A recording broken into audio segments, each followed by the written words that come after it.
morning. How are you? Good.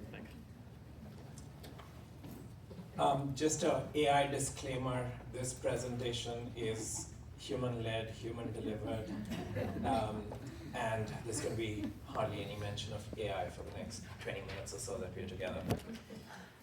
So with that in mind, let me invite you to connect with a bit of nature.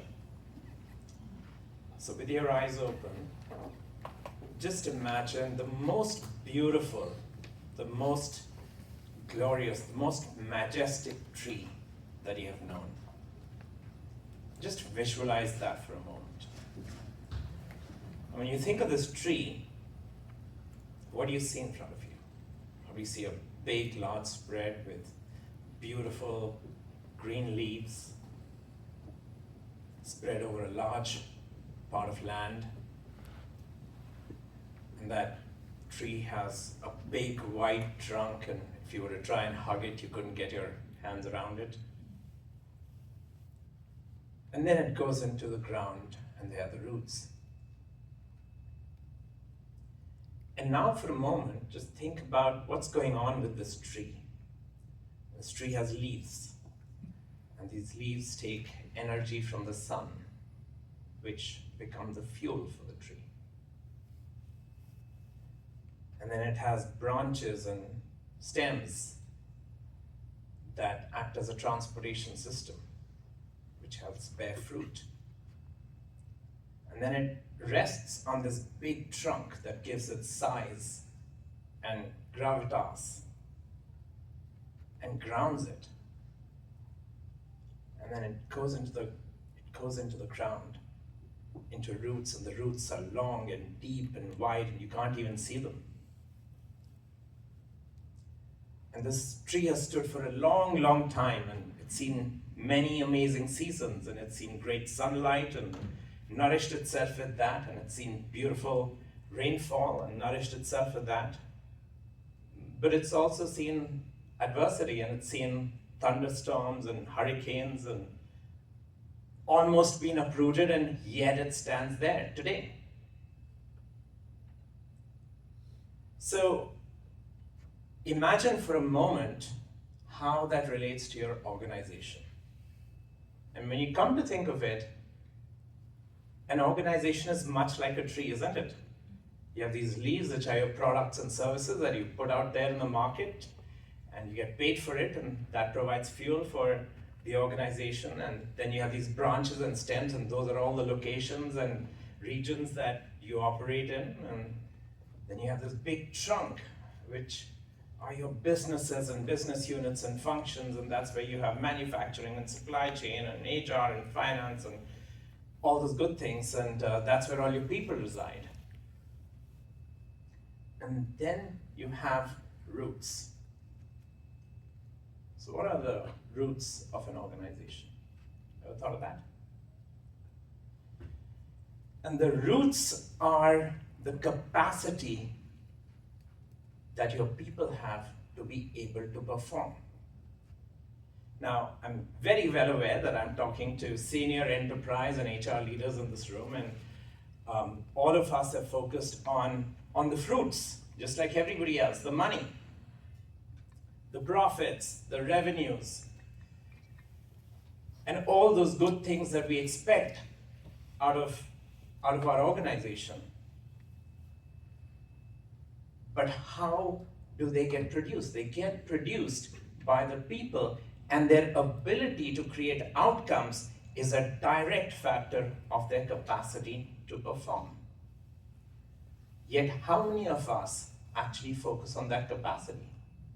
What we do instead, not us, but in general in the business world, is we try and squeeze that tree trunk as much as we can, because just the more we can squeeze it, the more fruit we're going to get. Except that it doesn't quite operate that way. I'm Rahul Varma. I'm the co-founder and CEO of a new organization called Samuh, which has been formed in partnership with Sapien Labs, which is a not-for-profit neuroscience-based research organization researching the human brain and mind. And what I'll do over the next 15 minutes or so is share a few insights that we have gained over the last few decades of seeking to understand how you create great performance and how you sustain it. So in the next few minutes, I'm going to talk about 3 core ideas. The first idea is capacity. What is capacity? Can you measure it? How do you increase it scientifically? And can you actually sustain it? Good so far? With me? All right, so let's dive in.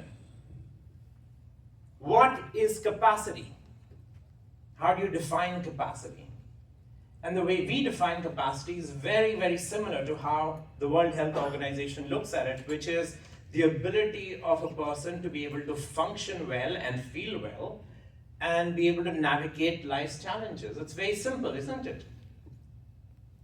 But then the question is, if it's that simple, can you actually measure it? And that's what the scientists at Sapien Labs set out to do, and they started to say, well, can we have a comprehensive measure? Is there a comprehensive measure of human capacity?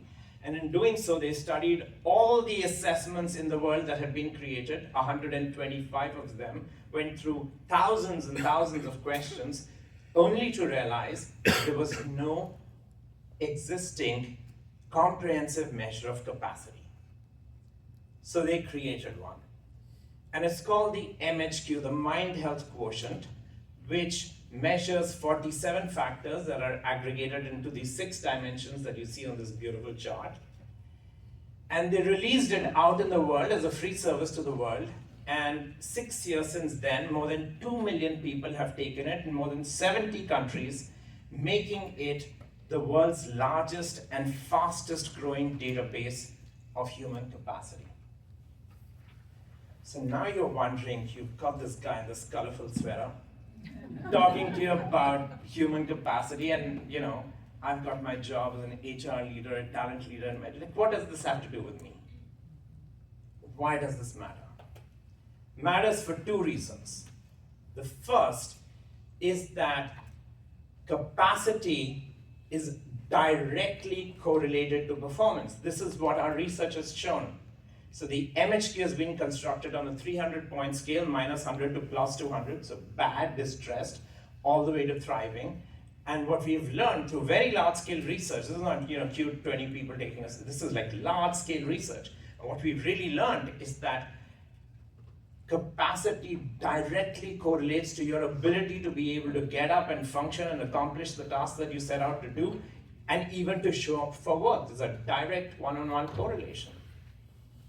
But here's the second thing we've learned, which is why I'm here asking you to pay attention to this, which is that capacity is declining globally, and for the first time in recorded human history, every younger generation is worse off. So in 82 countries that we've assessed, older adults aged 55 and above report an average MHQ of 101. Which declines all the way down to 38 for those between 18 and 24 years of age, Gen Z. Why does this matter? Because that's the generation that is now coming into your workforce, and in the next 5 years will be 40% of the global workforce. So already in the past few years, you are people leaders in an organization where you're dealing with diminished capacity. It's going down, it's going down, it's going down. And left unchecked, our prediction is that you'll continue to see about a 2-point MHQ decline in your capacity every year. So that's why it matters. Which brings us to the question, well, so what do you do about it? How can you actually increase it? Can you actually increase it? And if you do that, maybe we take inspiration from nature again. Let's go back to our big, beautiful tree and see what's going on. And so we talked about the roots, and we'll make our way up now. Let's make our way up to the trunk. Now, imagine what's going on inside that trunk, right? So you've got this outer bark, this protective layer around it, and then you've got various layers, concentric circles, the cambium, and so on. And right at the center, you've got the heartwood, which is the spine of the tree, which helps it stand straight. And now think about your organization just like this. And you will see that the outer layer is really your enterprise, right? That envelopes the entire organization. And within the enterprise, you have these various functions and business units and so on. And those in turns have lots of teams that reside within that. And within each of those teams belongs an individual, right? So that's where individuals reside. Now, what do we do as senior business and enterprise leaders? And before I started Samuh, I had a 28-year career with Accenture. I've worked around the world. I've worked with some of the people in this room here. I've had led big transformations like some of those in the panel before. And here's what I did for many, many years. I, like many of you, focused on two elements overwhelmingly. We focus a lot on the enterprise level. How do we do that? By driving transformations, big transformations. And so we have a finance transformation, and maybe we have a merger and acquisition, and so there's a transformation for that. And these days there are AI transformations that are going on. And what's going on with each of those transformations? We have change management programs, because we got to change behaviors, and we got to change behaviors quicker and quicker. And now when I talk to executives and CEOs, and what I hear is that they're not driving one or two transformations, we are driving multiple transformations at greater velocity with a greater need to keep changing behaviors. But does that really work? It can't. It can't. For all its well-intended purposes, you cannot change behavior through enterprise transformations, because your attention at any one transformation is for a limited amount of time, and it takes a whole different deal to be able to change your behavior. Now here's the second thing we all do. We then focus on individuals. And we craft talent practices around individuals. Recruiting, performance management, rewards, benefits. It's everything that's focused on the individual. And then we spend all of our time identifying those handful of high performers that are the rainmakers in the organization, then we will disproportionately reward them and grow them. And then we'll accommodate the rest somehow, and then we'll of course find all those bottom performers that we have to be able to exit. And so we architect everything at the individual level. So those are the two vectors that we are most focused on, enterprise and the individual. What's missing? Why? Why? Because going back to capacity, how do you increase capacity? For that, let's again go back to what research tells us. So in Sapien Labs, we conducted a very large-scale research about a year ago. And we wanted to understand, does your work environment have any impact on capacity? And what do you think happened? Turns out that it did. Large-scale research, 55,000 people, 64 countries. And what we learned was that work profoundly impacts our capacity to perform. So if you look at, we were talking right in the beginning, Emily, about flexibility, right? Do you have flexibility? You don't. Here's what happens when you have flexibility. The difference between those that have poor flexibility to those that have high flexibility is a 62-point difference on the MHQ scale. Remember, this is a 300-point scale, so 62 points is not trivial. But when you go up, all the way up, and look at relationships with colleagues has a 90-point impact on your MHQ scale, on your capacity to perform. And look at everything else in between. The reality is that your work environment has as much of an impact on your capacity as any other dimension of your life. Work is not different. Work is not separate from life. It has a huge, huge impact. Which brings us to the question, where do people experience the work environment? Where? People do not reside in organizations. They belong to teams. That is where, you look at this entire list, that is where people experience the work environment. And look at your own career. For a moment, just reflect and just see, When have you been at your best? When have you performed at your best? And you will come to the same conclusion that organizations like Gallup have concluded after decades and decades of research, is that great performance happens when we are able to play to our strengths, when we are focused on a common mission, when we complement each other's strengths and skills, and when there's a high trust equation. That is what creates great performance. Performance is not an individual sport, it is a team sport. And yet, it remains the most under-leveraged unit of change. So if you really want to increase capacity, if you really want to increase performance in your organization, your primary unit of change becomes teams. Which brings us to the last question. How do you actually sustain high performance in organizations? So if enterprise-wide transformations are not the most effective vehicle of change, and if individuals are not the central focus of driving performance, how do you actually create change? Do you hire big expensive consultants like my former employer or others that might have sponsored this event, and expect that to lead change? We all know the shortcomings that that approach has. I'm not dissing that approach at all. But what we did is we took inspiration from human evolution. We looked at timeless principles of change and said, what can we learn from that? And let me reintroduce you to the world's oldest and most effective change management tool, and it's called a ritual.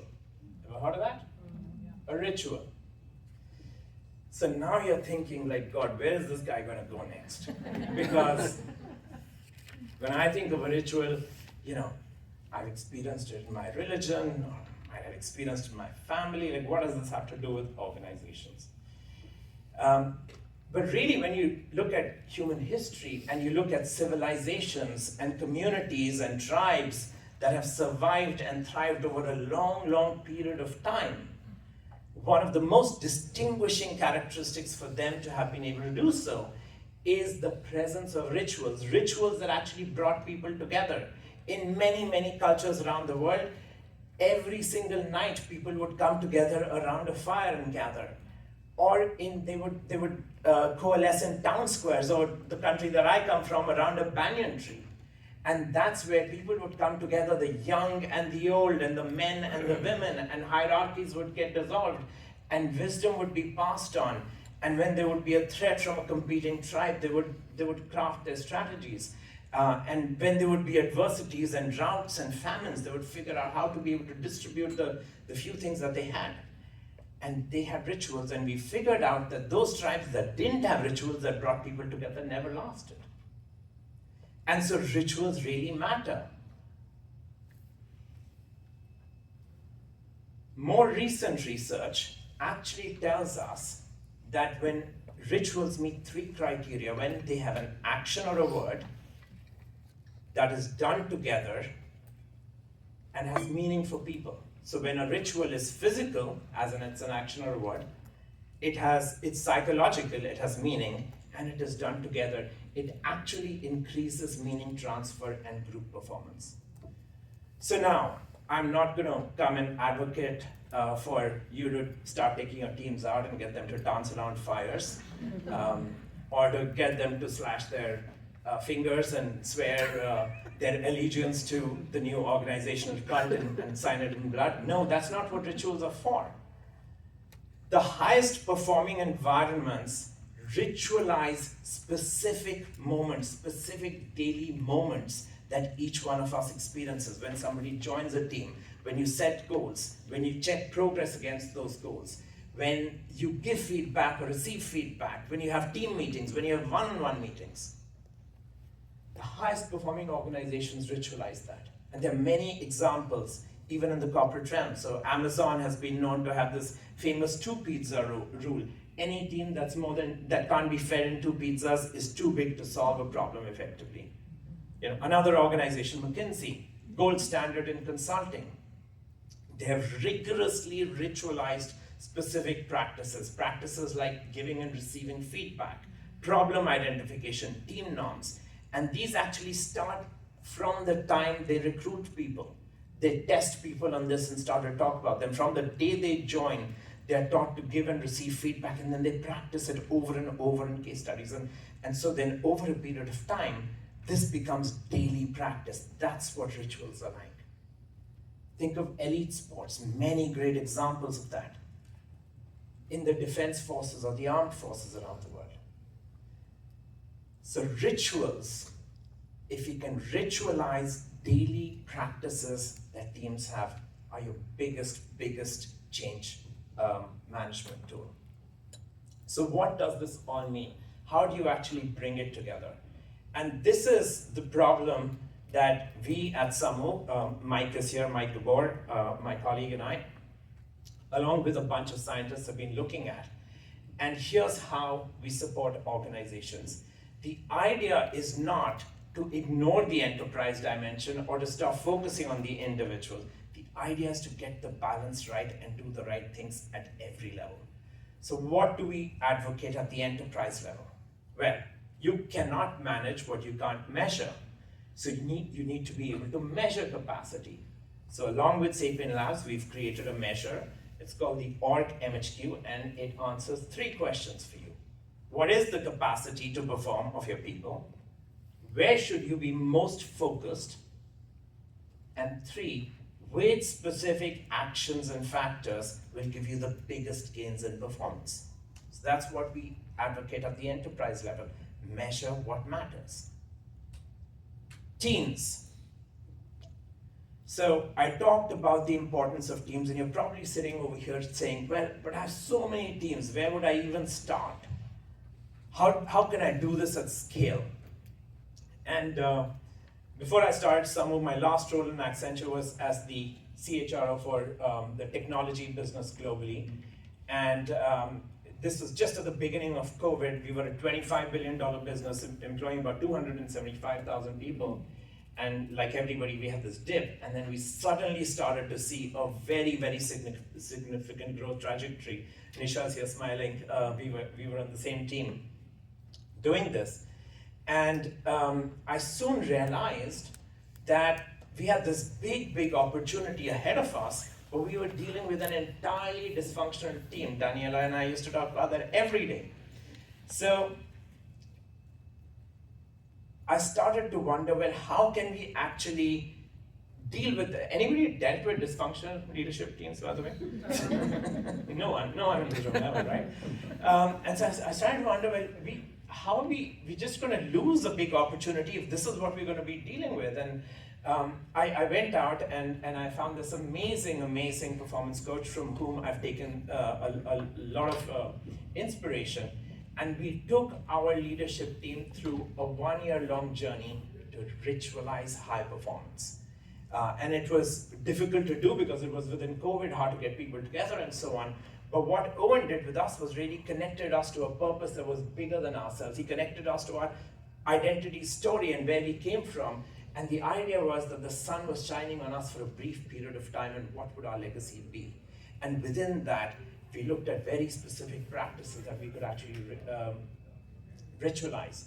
And 2 years later, the results were amazing. And I'm not saying that was just because we did some rituals, but it was part of many other things that we did. And as a result of that, we went from 25 billion to 36 billion and grew our employee base significantly. So the question is, it's always a good idea if you're wondering which teams to start with. There are 2 very easy decision factors. Start with your leadership team, always a good place to start, or start with those teams that will create the highest value in the future and ritualize high performance over there. Which brings me back to the third one. What do you do with your people? Well, one of the things you can do is continue to have these kind of very individual practices as we've always done. And we can look at your benefits costs and see them increasing at double digits every year because employee well-being is getting more and more challenged. Or you can do what really matters, which is create the conditions for individuals to deeply belong. and also to give them agency. You talked about agency this morning, very, very important. Many of you have engagement surveys and satisfaction surveys, and we then crack the whip and ask our organizations to actually get people to fill these surveys. But what do people get back in return for that? Very little, it just goes into the ether. So the org MHQ that we've created not only gives you organization level insights, every single person that takes that survey gets a confidential, personalized report on their own well-being, on their own MHQ, and personalized guidance on what they can do to become better. And when you start focusing on this work with the teams, what you actually do is you create the conditions for each person to be seen, to be heard, to be able to express their talents and their skills in ways that they couldn't do earlier. So you get a fuller expression of people's talent, and you have people with agency. It's very simple. 3 things to do, they're not very hard to do. So that's what I had to share with you, and I'm very cognizant that I'm trying to capture decades and decades of research and experience and so on. Very hard to do that in a 20-minute talk where you don't get to say anything and I get to say everything. And so what we thought we'd do is just create the opportunity for more dialogue, and if you'd like to take out your phone and just capture this QR code. We are very happy to offer a 90-minute extended session on the 5th of December for anybody that would like to take it up. The limited seats, we want this to be an intimate conversation. So if you want to delve deeper into some of these concepts, if you have your own ideas that you've been working on, you want to just tap into the community and just see how you could do it, happy to have a follow-up conversation to do that. There's also a research link, and if you want to get in touch with us, with me on LinkedIn, or both Mike and I here for the rest of the day, happy to do that. So very, very happy to continue this conversation. But I'd like to wrap it up with one final question. Now, I have worked in HR for 3 decades, and I'm, like any other HR person, I've grappled with this quintessential question that, how does what you do make a difference to the top line? Like, how does it happen? It's very, very hard for us to be able to do that. So when you leave this room today and you go back at work and you want to talk to your CEOs and or CFOs and say, well, this is the kind of stuff we want to do. We want to increase human capacity. And they're going to say, well, help me understand in this very difficult environment, how will that make a difference? Well, for that, we can maybe go back to the tree and say, we talked about the leaves, we talked about the trunk, we talked about the roots, but we really didn't talk about the fruits. Here's what we've learned from our research. Our estimate is that today, a typical Fortune 500 company in the US is losing $500 million to lower capacity. This is today. A 25-point enhancement in MHQ on this 300-point scale. Let's say you're at 100. Go from 100 to 125. Just a 25-point incremental increase will recapture $100 million in lost productivity. Now, this is just a linear equation. This is just what you get back in productivity.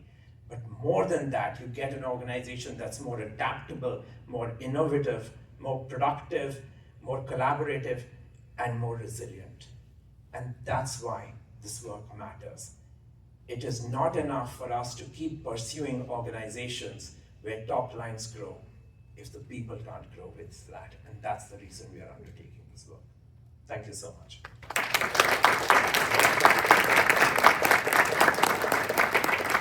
Thank you so much, Rahul.